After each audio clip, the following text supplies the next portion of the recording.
নমস্কার বন্ধুরা, আজকে একটা নতুন রান্না নিয়ে এসেছি। আজকে রান্না করব খয়রা মাছের চচ্চড়ি।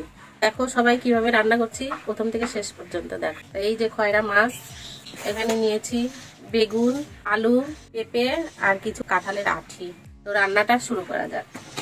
এখানে আমি নিয়েছি লবণ, হলুদ, জিরে, আদা, লঙ্কা আর এখানে পেঁয়াজ কুচি।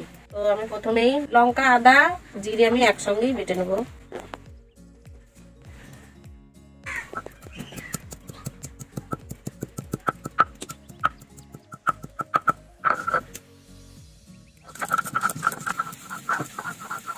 আমার মশলা বাটা হয়ে গেছে, কড়াই গরম হয়ে গেছে, কড়াই তেল দিয়ে দিচ্ছি। এখন আমি মাছগুলো ছেড়ে দেবো।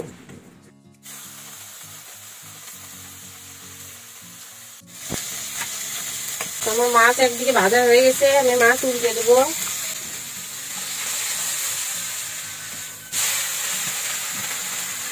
মাছ ভাজা হয়ে গেছে, এখন নামাই নেব। তেল দিয়ে দেবো, এখানে দিয়ে দেবো কাঁচা জিরে, দিয়ে দেবো পেঁয়াজ,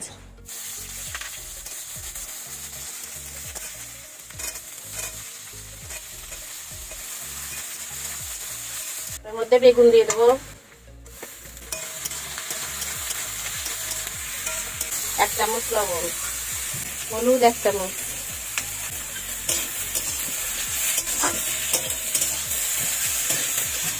দিয়ে দেবো মশলা। এখানে আদা, জিরে, লঙ্কা একসঙ্গে বেটে রেখেছি, সেটা দিয়ে দেবো। তো বন্ধুরা, সবসময় আমি তরকারিতে কাঁচা লঙ্কাই ব্যবহার করি, আপনারাও কাঁচা লঙ্কাই দিয়ে যতটা পারবেন কাঁচা লঙ্কা করবেন। আমার প্রতিটি রান্নায় প্রায় কাঁচা লঙ্কা দিয়েই করা, আমি শুকনো লঙ্কা খুব কম ব্যবহার করি। এখন জল দিয়ে দেবো।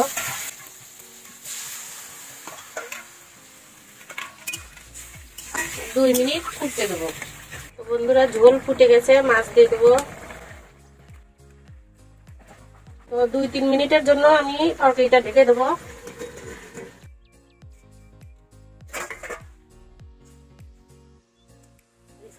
তো তরকারিটা হয়ে গেছে, এখন নামাই দেবো।